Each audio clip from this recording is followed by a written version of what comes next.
طيب. بسم الله الرحمن الرحيم. السلام عليكم ورحمة الله وبركاته.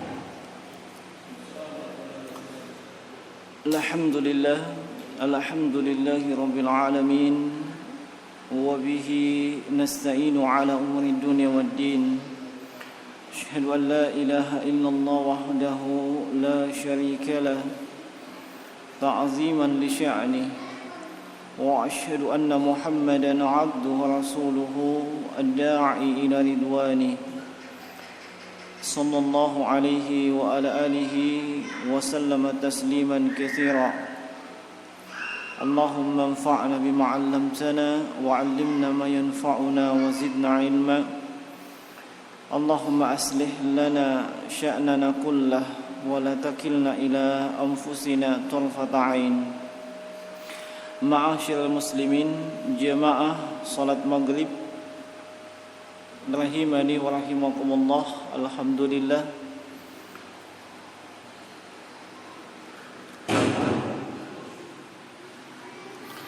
kita bersyukur dan memuji Allah Subhanahu wa taala dengan mengucapkan alhamdulillah.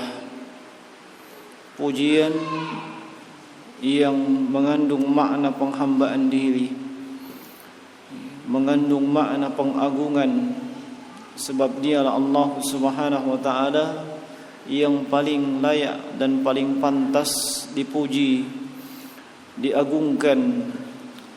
Seluruh nikmat datang dari sisi Allah Subhanahu wa taala. Dan dengan memuji Allah Subhanahu wa taala itu adalah salah satu jalan untuk mencapai ridha Allah Subhanahu wa taala. Di dalam hadis Anas bin Malik sebagaimana diriwayatkan oleh Imam Muslim, Rasulullah sallallahu alaihi wasallam bersabda, "Innallaha la yarda 'anil 'abdi ay ya'kulal aklata fahamidallahu 'alaiha wa ayyashraba syurbata fayahmadallahu 'alaiha."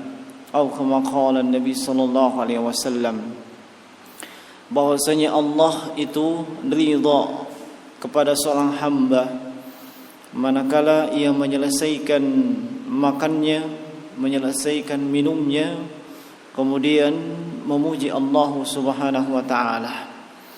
Hal ini menunjukkan bahwasanya amalan yang terkadang sepele, amalan yang terkadang dianggap enteng, itu bisa mencapai kepada derajat atau tingkatan yang derajat dan tingkatan itu dicintai oleh Allah Subhanahu wa taala. Olehnya kita jangan menyepelekan amalan sekecil apapun, kebaikan sekecil apapun, sebab bisa jadi itu yang akan mengantarkan kita mendapatkan kecintaan dan keridhaan Allah Subhanahu wa taala. Ma'asyiral muslimin, jamaah salat maghrib rahimani wa rahimakumullah. Di kesempatan petang hari ini, tema yang akan kita angkat adalah terkait dengan adab yang seharusnya seorang yang berpuasa menghiasi dirinya dengan adab-adab tersebut. Dan di sana ada adab yang hukumnya wajib untuk dilakukan oleh setiap orang yang berpuasa secara khusus maupun setiap kaum muslimin dan muslimah secara umum. Dan ada juga adab yang adab tersebut sifatnya adalah sunnat dan tidak sampai kepada tingkatan yang wajib. Dan adab tersebut ada yang langsung berhubungan dengan ibadah puasa dan ada juga yang tidak secara langsung berhubungan dengan ibadah puasa. Nah, di antara adab-adab seseorang yang berpuasa yang adab tersebut hukumnya adalah wajib adalah seorang yang berpuasa hendaknya menghindari menjauhkan dirinya dari segala macam bentuk kedustaan dan kebohongan. Kedustaan dan kebohongan. Secara umum Rasulullah sallallahu alaihi wasallam bersabda, iyyakumul kadhib fa innal kadhiba yahdi ilal fujur wa innal fujura yahdi ilan nar wa innal 'abda la yakzib wa yataharra al kadhiba hatta yuktaba 'indallahi kadzaban.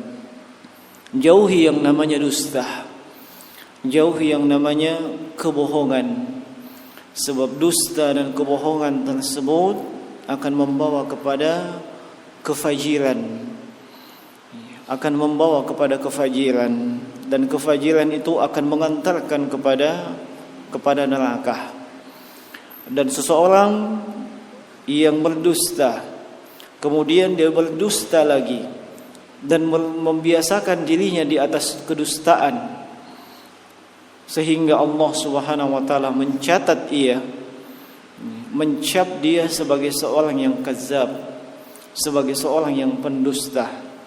Hal itu disebabkan ia berdusta lalu menambah kedustaannya dan terus berdusta lagi. Sebab biasanya yang namanya dusta, sekali seseorang berbohong dan hal itu dikhawatirkan diketahui, maka ia akan menutupi kedustaan yang pertama dengan kedustaan yang berikutnya untuk menutupi kedustaan yang lalu. Sebab jangan sampai ketahuan. Begitu kedustaan yang kedua tercium, dia akan tambah lagi kedustaan yang berikutnya untuk menutupi kedustaan demi kedustaan yang selama ini ia ada di dalam kedustaan tersebut, waliyadzubillah. Dan secara khusus di dalam hadis yang diriwayatkan oleh Imam Al-Bukhari dan Imam Muslim, Rasulullah sallallahu alaihi wasallam bersabda, "Man lam yada' qaula az-zur wal 'amalu bih, falaysa lillahi hajah fi an yada'a ta'amahu wa syarabahu." Barang siapa yang tidak mampu meninggalkan ucapan az-zur. Az-zur itu maknanya adalah al-mail. Kalau disebutkan qauluz zur, maka kullu qaulin yama'ilun anil haqq. Setiap ucapan, ungkapan, perkataan yang tidak sesuai dengan kebenaran, yang menyimpang dari kebenaran, itu namanya qauluz zur. Sehingga kedustaan itu qauluz zur. Kemudian hal-hal yang lain juga, menyaksikan hal-hal yang tidak benar, itu juga maknanya adalah qauluz zur. Semua ucapan dan ungkapan yang itu menyimpang dari kebenaran, tidak sesuai dengan kenyataan atau fakta, termasuk bersumpah palsu, itu semuanya itu adalah az-zur. Wal 'amalu bihi, dan dia beramal dengannya, maka falaysa lillahi hajah, Allah tidak memiliki kebutuhan meskipun ia da'a ta'amahu wa syarabahu, meskipun ia sudah tidak makan, sudah tidak minum alias berpuasa.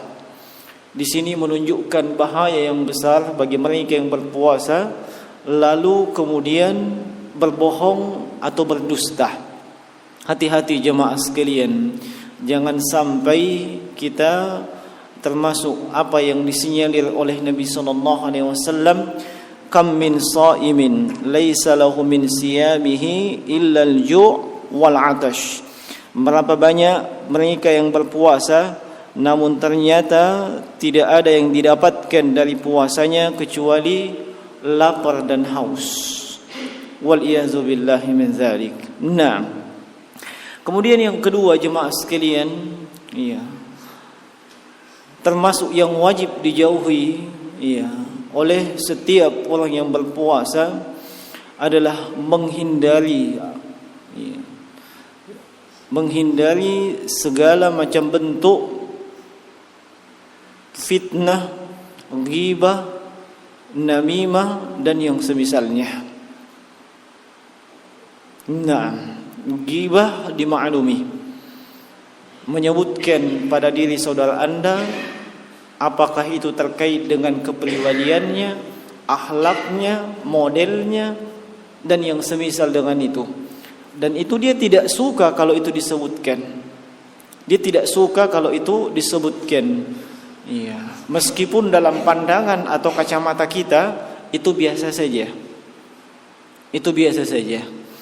Nah, contoh saja saudara kita punya, minta maaf, punya jidat yang sedikit lebar, mirip dengan lapangan golf. Iya, itu diceritakan. Iya, itu si fulan itu, iya, seperti lapangan golf saja dia punya jidat. Nah, itu dia tidak suka itu. Kalau itu dia disebutkan, dia dengarkan, dia tidak suka. Nah, iya, itu ghibah namanya. Tapi tidak termasuk ghibah kalau ada yang bertanya dan kita memberitakan. Misalnya ada yang bertanya, mana yang namanya fulan? Iya. Ternyata fulan 5. Iya. Fulan yang mana? Fulan itu namanya 5 di Sakbampal ini nama fulan itu 5 orang maksudnya. Yang mana itu? Nah, untuk mendeskripsikan tujuannya supaya dia tahu itu yang jidatnya seperti lapangan golf. Nah, itu tidak masalah. Ya. Untuk mendeskripsikan. Tapi kalau masih ada cara lain untuk mendeskripsikan, jangan deskripsikan seperti itu. Misalnya, oh itu fulan yang pakai kacamata. Ya. Itu kan jauh lebih bagus. Iya. Yang lebih parah lagi kalau 5-5-nya pakai kacamata. Iya. 6. Oh itu yang biar tengah malam pakai kacamata hitam. Ah itu dia. Itu si fulan. Untuk deskripsi, untuk pengenalan tidak ada masalah. Ya. Tapi kalau tujuannya untuk apakah itu serius atau bercanda, itu ghibah. Ya, jangan sampai antum mentransfer nilai pahala antum ke dia. Iya, biasanya itu ghibah muncul disebabkan benci, tidak suka, kesal. Iya, antum kesal, antum benci, kok transfer pahala? Kan lucu. Iya toh? Nah, hati-hati jemaah sekalian. Yang ketiga, termasuk yang hendaknya orang yang berpuasa itu menghiasi dirinya ketika berpuasa adalah ghaddul basar. Apa itu ghaddul basar? Menundukkan pandangan. Nah, menundukkan pandangan. Di dalam surah An-Nur ayat ke-30 dan ke-31 Allah Subhanahu wa taala berfirman, "Qul lil mu'minina ay yaghuddu min absarihim wa yahfadhu furujahum." Iya, katakanlah kepada laki-laki yang beriman, iya, untuk menundukkan pandangannya dan memelihara kemaluan mereka. Sebaliknya kaum wanita juga diperintahkan demikian. Dan menundukkan pandangan jemaah sekalian ini pada segala keadaan. Secara umum di luar waktu puasa itu wajib. Dan lebih wajib lagi ketika sedang berpuasa. Iya, lebih wajib lagi menundukkan pandangan ketika sedang berpuasa. Dan jauh lebih wajib lagi bagi mereka yang merasa punya ilmu, bagi mereka yang tahu itu hukumnya. Nah, ini biasanya yang agak sulit mereka hindari ketika mereka sering berinteraksi dengan banyak manusia. Seperti di tempat yang banyak manusia, di pasar. Ya. Nah, bertemu dengan pembeli, dia cewek, hendak membeli jualan. Nah, apakah harus tundukkan pandangan? Asalnya tundukkan pandangan. Silahkan. Kalau tidak mau repot, cari pelayan wanita, layani dia. Iya. Tidak ada pelayan wanita, cari istri antum. Belum punya istri, menikah memang sebelum Ramadan. Iya kan? Daripada ribet, pusing. Iya. Dia yang layani.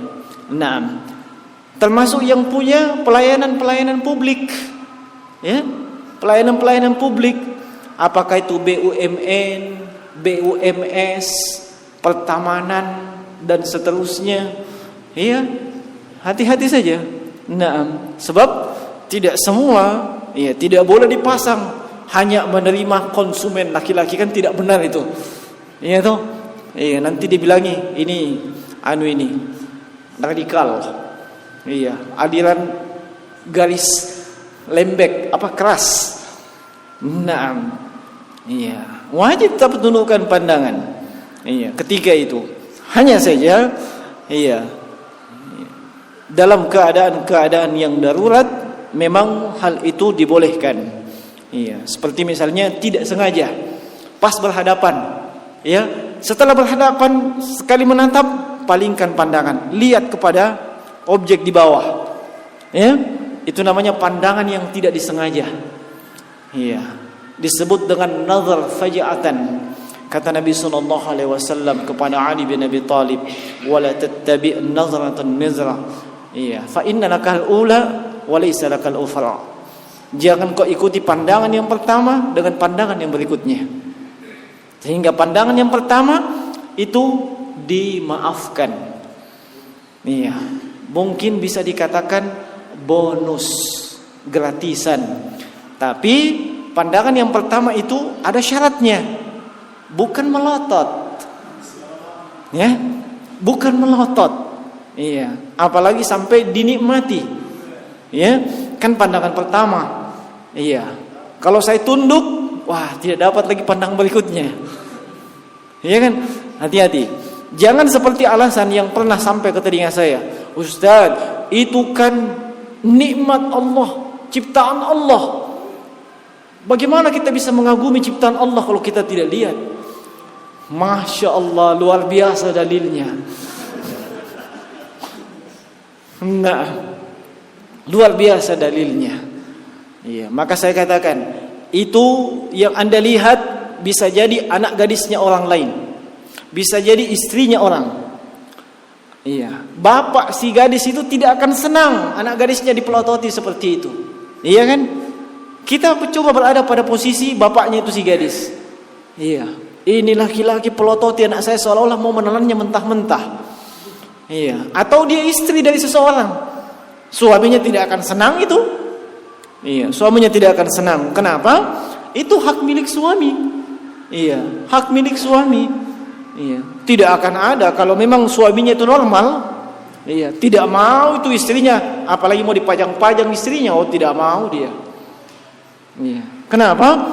Masa semua orang berhak dapat istri saya, nah dia yang halal, kan tidak layak. Nah, tundukkan pandangan jemaah sekalian. Iya, termasuk yang wajib bagi mereka yang berpuasa, iya, dia menghindari dirinya dari hal-hal tersebut, iya, adalah menghindarkan diri dari seluruh dosa-dosa besar. Seluruh dosa besar, yaitu dosa yang diancam dengan ancaman khusus, ya. Dosa yang diancam dengan ancaman khusus. Iya. Seperti contohnya melakukan tindakan penipuan. Apakah penipuan dalam bentuk muamalah, jual beli ataupun yang semisalnya. Iya. Salah satu penyakit di tengah kaum muslimin khusus di Indonesia saya lihat itu penipuan dalam jual beli masih banyak terjadi. Masih banyak terjadi.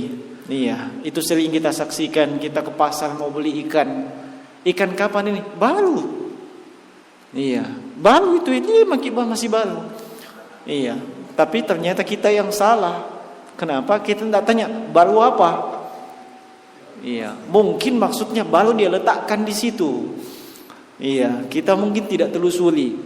Pulang ke rumah kita bawa itu ikan, ternyata ikannya sudah bonyok. Iya, itu biasa yang seperti itu.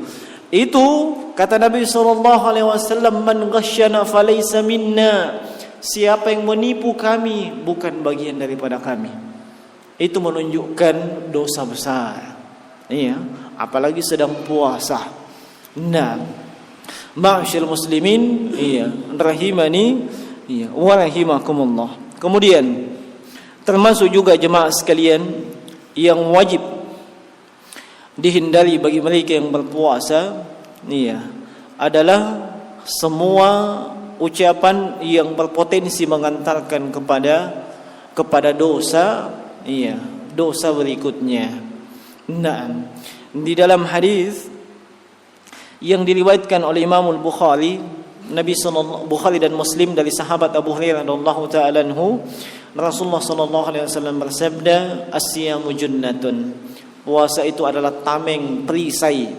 Fa idza kana yaum shaumi ahadikum fala yarfus wa la yashaf wa la yajhal wa in syatamahu ahadun aw fi riwayatin wa in sabbahu ahadun aw qatala falyaqul inni shaim aw fi riwayatin falyaqul inni imri'in shaim. Yang namanya puasa itu junnah, tameng dari dosa. Dengan puasanya seharusnya membentengi dia dari melakukan dosa, dan juga bermakna tameng daripada api neraka. Maka salah satu dari kalian ketika berpuasa, maka jangan mengucapkan ucapan yang tidak benar, tidak baik, seperti wala yaskhaf wala yarfus, jangan dia teriak-teriak, Kemudian wala yarfus, jangan dia mengucapkan ucapan rafas. Apa itu rafas? Rafas semua ucapan yang maksud dan tujuannya pornografi atau porno aksi. Pornografi atau porno aksi. Kalau pornografi yang bagaimana? Grafi, picture, gambar. Kalau porno aksi, yang memancing-mancing. Memancing-mancing, membuat naik spaneng, apakah istilahnya? Itu porno aksi, pornografi. Ini saya ingatkan, kenapa? Kita semua tahu namanya media sosial. Dan saya kira di sini tidak ada satupun yang tidak punya akun Facebook. Bukan punya Facebook bukan milik antum. Itu Facebook miliknya Mark Zuckerberg. Antum cuman punya akun saja. Kecuali bapak sana tidak main Facebookan, saya yakin. Bukan levelnya itu. Tapi yang saya lihat di sini, jago Facebookan semua. Nah, di Facebook itu namanya media sosial. Apalagi berteman dengan orang yang agamanya tidak beres. Bisa saja dia memasang gambar begini. Dan seterusnya yang memancing-mancing. Sebab saat ini banyak manusia tujuannya apa? Supaya kelihatan beda, supaya kelihatan sesuatu yang lain begitu. Ingin terkenal dan seterusnya. Dan dia tidak menyadari bahwa kalau dia menyebarkan itu, maka setiap pasang mata itu berdosa. Kan begitu? Kalau 10 orang berdosa karena melihat itu, maka 10 orang yang menyaksikan itu dia akan tanggung dosanya. Dia akan tanggung dosanya. Kenapa? Orang berdosa disebabkan dia. Bisa dibayangkan kalau 1 juta yang lihat, dapat transfer 1 juta dosa. Termasuk tadi yang sudah punya istri, jangan biasakan suka selfie itu istri. Apalagi dipasang jadi status, jadi foto DP dan seterusnya. Lebih lagi kalau istrinya itu bagaikan bidadari yang jatuh dari langit. 10 orang ini lihat, 10 orang berdosa. Suaminya tahu itu, tapi dia ogah-ogahan untuk melarang. Suaminya ikut andil. Termasuk anak-anak gadis kita yang punya anak gadis perempuan. Jangan disepelekan dosa-dosa seperti itu. Jangan sampai kita merasa bahwasanya dosa kita sedikit, tapi ternyata dengan satu perbuatan memasang gambar yang tidak benar, yang itu akan mengundang dosa dan seterusnya. 1 juta yang melihatnya, 1 juta dosa ditransfer dosanya kepada catatan amalan Anda. Wa'iyyazubillahi min dzalik. Perhatikan itu jemaah sekalian. Kemudian Di antara adab-adab yang hukumnya atau sifatnya sunnat, dan ini dimaklumi insyaallah, seperti orang yang berpuasa itu hukumnya sunnat, dan ini disepakati oleh para ulama sebagaimana disebutkan oleh Imam Al-Munziri dan juga Imam Nawawi rahimahullahu taala, adalah makan sahur. Iya, makan sahur itu meskipun dimaklumi memiliki banyak keutamaan dan keberkahan, iya, itu hukumnya sunnat, ya. Itu adab seseorang yang berpuasa, hendaknya dia makan sahur. Banyak hadis terkait masalah itu. Seperti Nabi sallallahu alaihi wasallam bersabda, "Tasahharu fa inna fis sahuri barakah." Bersahurlah kalian sebab sahur itu, di dalam sahur itu ada keberkahan. Nah, atau sabda Nabi sallallahu alaihi wasallam sebagaimana diriwayatkan oleh Imam Ahmad dan dihasankan oleh Syekh Albani, "Innallaha wa malaikatahu yusalluna 'alal mutasahhirin." Sungguhnya Allah dan malaikatnya itu bersalawat kepada orang yang makan sahur. Nah, dan namanya sahur adalah makan di akhir malam, bukan makan di tengah malam, ya. Makan di akhir malam, itulah makan sahur. Nah, dan waktu yang paling baik kita makan sahur adalah menjelang masuknya waktu subuh atau waktu fajar. Nah, tinggal diperkirakan begitu selesai kita makan sudah azan subuh. Nah, kecuali bagi mereka yang punya banyak kebiasaan, ya, banyak kebiasaan. Habis makan sahur dia makan lagi roti, ya kan? Cemilan, sudah itu minum kopi, ya toh. Ada juga yang tambah dengan apa? Ada juga yang tambah dengan matole. Aduh, seharusnya bulan Ramadan itu mendidik dia tidak matole. Padahal bisa jina tahan. No? Waktu puasa tidak gitu? Iya, harusnya bisa sih sebenarnya. Nah, itu tinggal kemauan dan tekad dari seseorang sebenarnya. Nah, tinggal disesuaikan. Kemudian adab yang berikutnya, yang ini juga hukumnya sunnat, adalah ta'jilul fitr. Menyegerakan berbuka puasa, ya. Menyegerakan berbuka puasa. Kalau sudah masuk waktu buka puasa, jangan ditunda. Nah, karena mangkasar ketika telet-telekang, ya. Sudah buka, masih kuat kak saya. Ini bukan masalah kuat tidak kuatnya, ini masalah sunnahnya. Iya, masalah sunnahnya. Iya, berbuka puasa segera batalkan. Iya, segera batalkan itu puasa ketika sudah masuk buka. Bukan segera balas dendam. Ya, itu dibedakan. Sebab kadang ada orang buka puasa, apalagi kalau di kampung-kampung. Iya, beberapa tahun yang lalu saya dapat undangan itu. Ceramah menjelang buka puasa di Bosok sana. Nah, iya. Ketika buka puasa, apa buka puasanya? Kolak sepiring mangkok besar. Astagfirullah. Iya. Nah, begitu kita makan sedikit, mubasir Ustaz. Mati. Mubasir katanya. Nah, kita mau sholat maghrib. Makanya ketika tarawihnya saya sampaikan, hendaknya makan yang ringan-ringan saja sebelum sholat. Sebab perut yang penuh itu memberatkan kita sholat, memberatkan, apalagi sholat maghrib, ya. Itu waktunya pendek. Ketika ruku seolah-olah yang di dalam mau keluar, ya toh. Apalagi ketika sujud, di dalam mau keluar, yang di belakang mau juga keluar. Iya. Naam. Hati-hati. Iya, tujuannya apa? Ta'jilul fitr, batalkan itu puasa. Makan 1 biji, 2 biji kurma, selesai, yang penting batal. Iya, meskipun dengan segelas air. Itu pun segelas tidak usah penuh. Saya kasih contoh saja. Iya. Seperti ini tidak usah penuh, ya. Iya. Ketika buka puasa, kemudian baca bismillah. Cukup itu insyaallah taala. Nah, iya. Kalau ada cemilan-cemilan tidak ada masalah.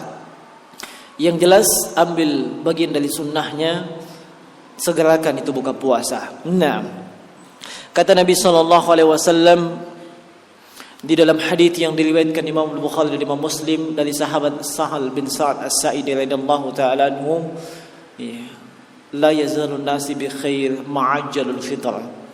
Manusia akan senantiasa berada di atas kebaikan manakala ia menyegerakan waktu buka puasa. Segera dia buka puasa. Dan disegerakan buka puasa juga bukan maksudnya buka puasa jam 5 atau setengah 6. Itu orang awam itu begitu. Disegerakan buka puasa. Terbayang di benaknya, kalau begitu bisa setengah 6. Kan disegerakan.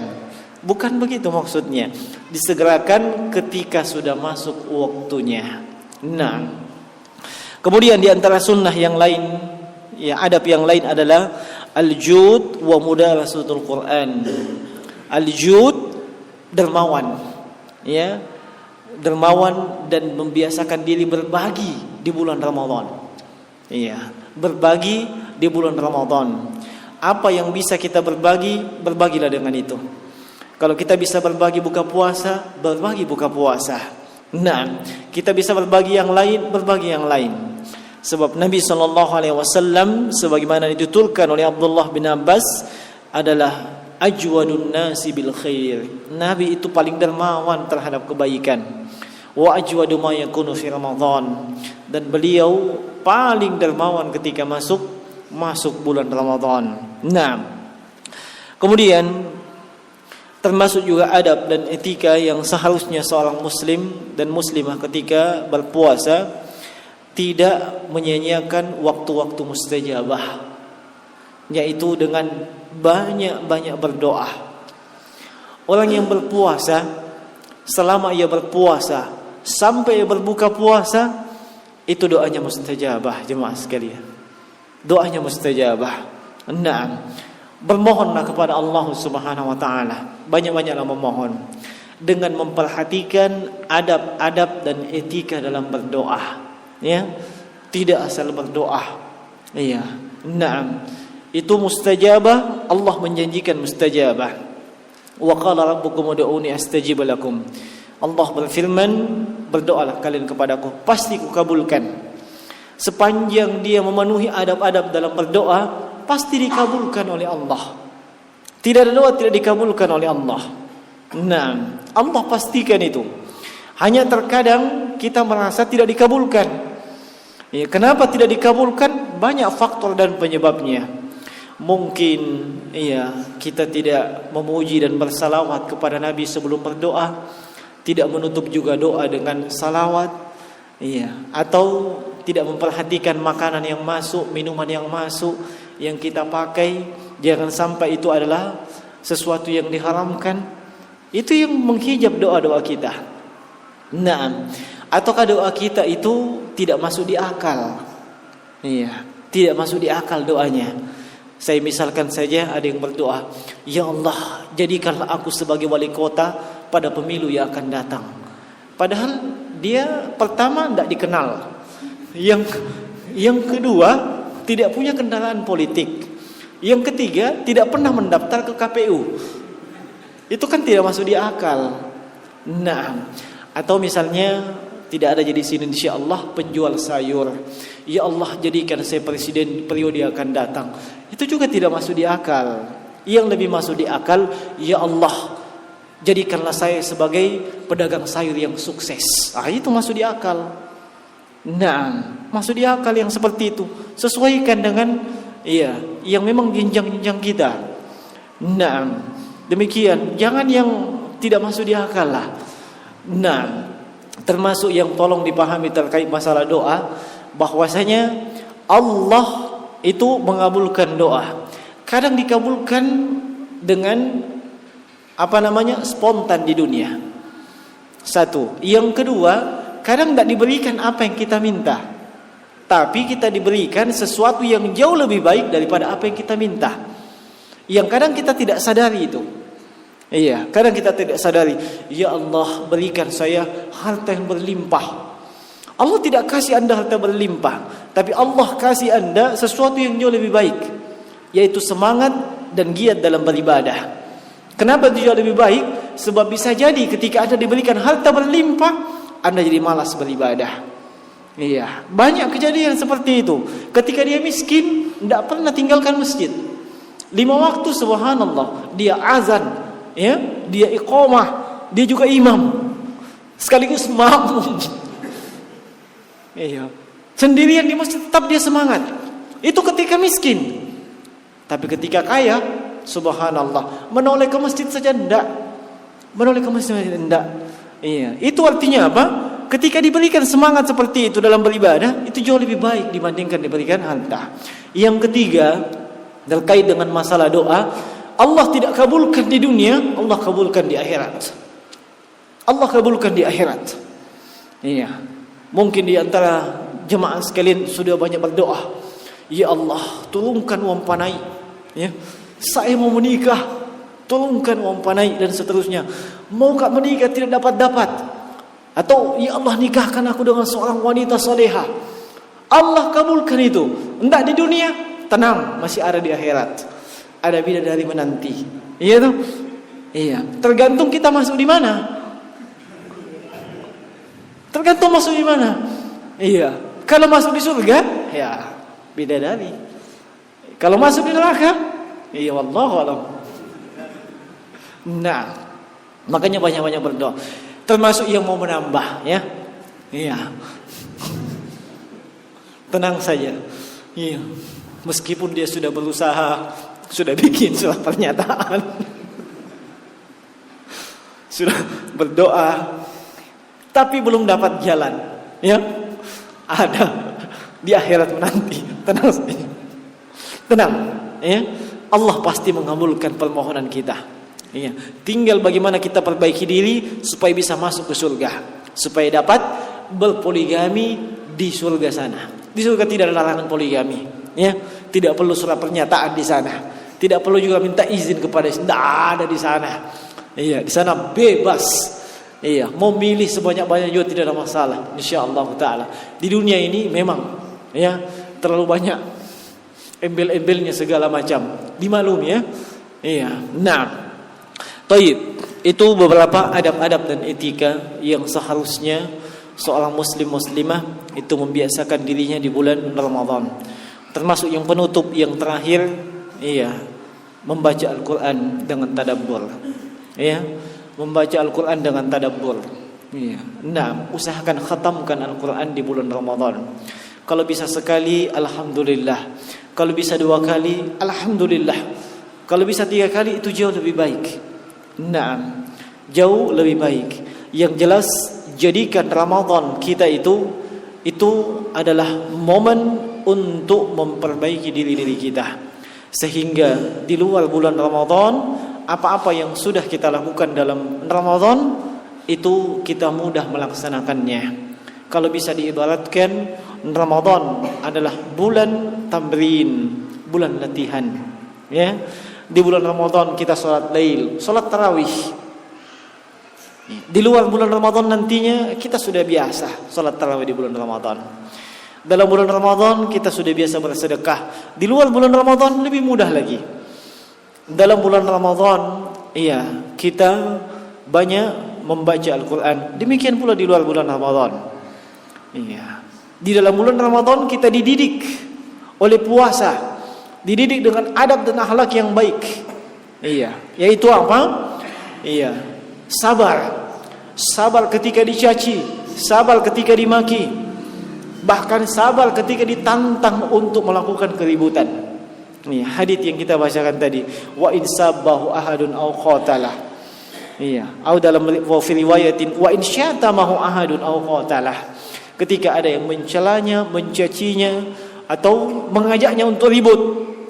Iya, maka apa jawaban dia? Iya, dia mengatakan, "Afwan, saya sedang puasa." Iya. Dan di sini kata para ulama, ucapan maaf saya sedang puasa itu ada 2 makna. Ucapan itu ditujukan kepada orang yang mengajaknya, ya. Ada yang mau mengajaknya ribut, sampaikan, maaf saya sedang puasa. Atau yang kedua, dia sampaikan kepada dirinya sendiri.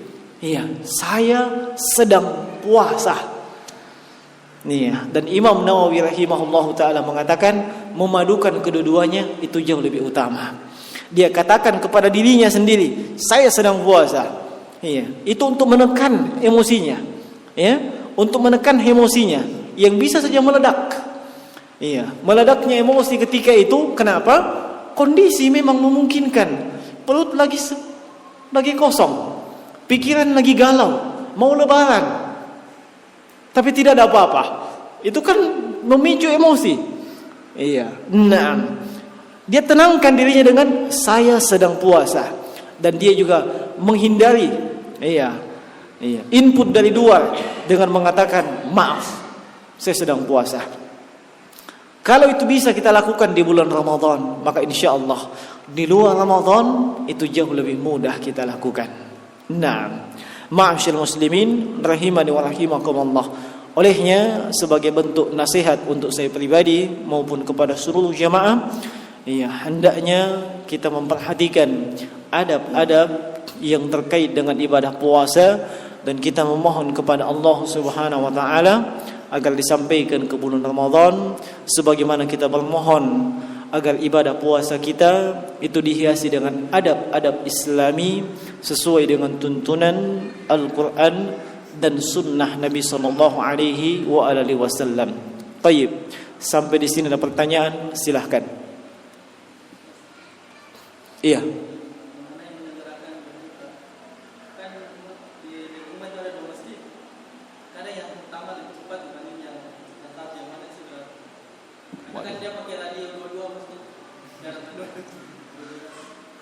Biasanya kalau pakai RRI Nusantara seragam. Biasanya. Entahlah kalau dia pakai satu radionya radio Suwak, satu radionya radio Bagus. Iya. Tapi biasanya kalau pakai seragam dari Makassar, RRI Nusantara sama itu. Nah, kadang pedomannya itu pakai itu radio. Iya. Tapi mau pedoman yang lebih bagus? Iya. Lihat terbenamnya matahari. Ya, hanya kita di sini sulit sebab terbenamnya matahari di sebelah gunung. Iya toh? Di sebelah gunung apa itu? Gunung apa di sana? Gunung apa lah ketusangan aja? Kita dedu kayak gunung tinggi. Iya. Nah, itu sulit ya. Kalau mau lihat terbenamnya matahari, kita terhalangi oleh gunung. Bisa kalau kita naik ke gunung dulu lihat. Iya.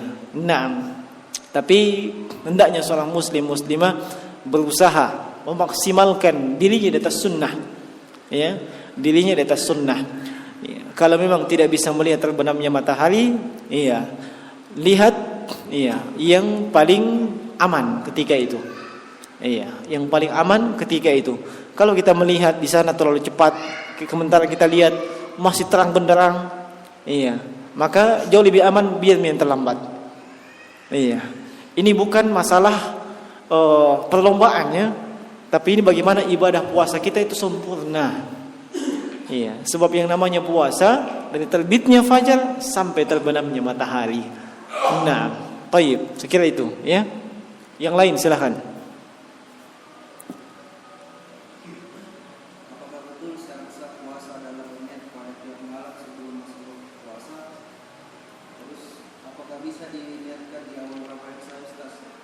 Iya. Bagaimana apabila kita lupa berniat pada malam harinya? Baik. Tentang niat puasa. Di dalam hadis Hafsah dan Abdullah bin Umar radhiyallahu taala anhum, secara mauquf bahwasanya man lam yubayyitu siyama minal lail fala siyama lahu. Wa fi lafdhin man lam yubayyitu siyama qabla al-fajr fala siyama lahu. Siapa yang tidak meniatkan puasa sejak malam harinya, maka tidak ada puasa baginya.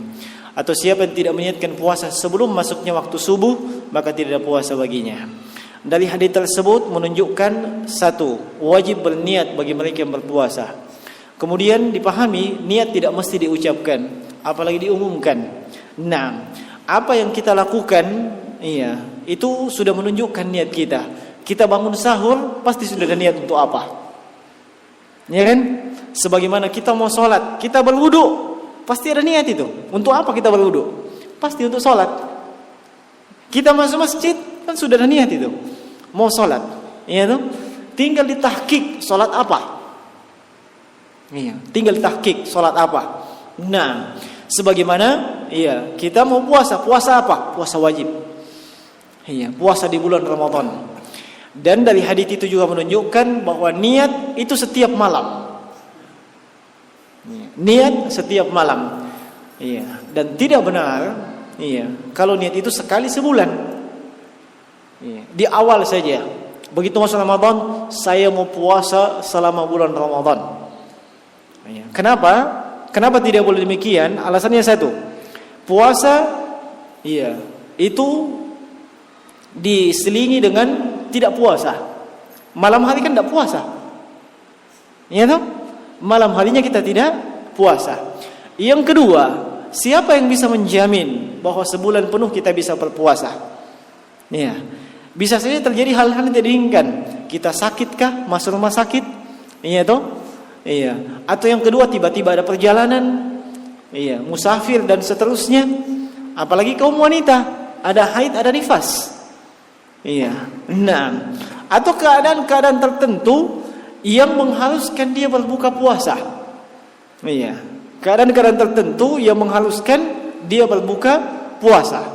Iya. Ada contohnya?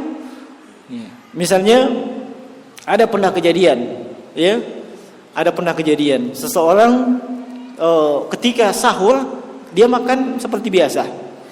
Ternyata nanti di pagi hari dia rasakan ada tulang ikan mengganjal di lehernya. Iya, yang mengakibatkan dia sering mau muntah. Iya, sering mau muntah. Nah, dia sudah berupaya untuk menahan tapi tidak bisa, selalu mau muntah dan seterusnya. Nah, maka dia pun ke dokter. Iya, dia pun ke dokter. Di dokter malah disarankan minum air yang banyak, 1 galon langsung misalnya, atau makan nasi yang padat tidak usah dikunyah dan seterusnya. Iya. Sudah masuk waktu. Kecuali kalau dokternya punya alat, alat pendorong atau alat pengait. Nah, itu mungkin jauh lebih sulit. Iya. Nah, di dalam di sini tuh, kan ribet itu. Nah, kalau keadaan tersebut bisa mengakibatkan lehernya luka dan seterusnya, dan itu hanya bisa disembuhkan dengan memasukkan makanan yang padat seperti tadi, atau mengeluarkan itu tulang, maka ketika itu tidak boleh dia puasa. Sebab itu bisa menjerumuskannya ke dalam kebinasaan. Iya, bisa mengakibatkan dia sakit yang parah. Luka pada tenggorokan, itu kan ribet lagi masalahnya. Nah, ketika itu maka boleh dia tidak berpuasa. Sehingga ketika mau berniat hendaknya diniatkan setiap malam. Kalau dibilang bagaimana kalau lupa berniat, tapi bangun sahur itu sudah niat itu namanya. Iya. Nah, makanya ketika buka puasa 1 Ramadan kita buka puasa, kita sudah ada tekad dalam hati, besok insya Allah puasa lagi. Itu sudah niat. Besok insya Allah sudah puasa lagi. Sebentar tarawih, naik penceramah bicara masalah puasa, diingat, insya Allah kuatkan lagi niat, besok puasa lagi. Itu kan sudah niat. Iya, meskipun nantinya ketika bangun, ketika sahur langsung banyi makan, tidaklah masalah sebab dia sudah niat sebelumnya. Iya. Nah, saya kira susah itu kalau bilang lupa berniat Nah, baik. Cukup ya. Iya, mudah-mudahan bermanfaat. Yang benar datang dari sisi Allah Subhanahu wa taala, yang keliru itu datang dari saya. Mohon maaf atas segala kekurangan. Subhanakallah bihamdika nasyhadu an la ilaha illa anta astaghfiruka wa atubu ilaik. Assalamualaikum warahmatullahi wabarakatuh.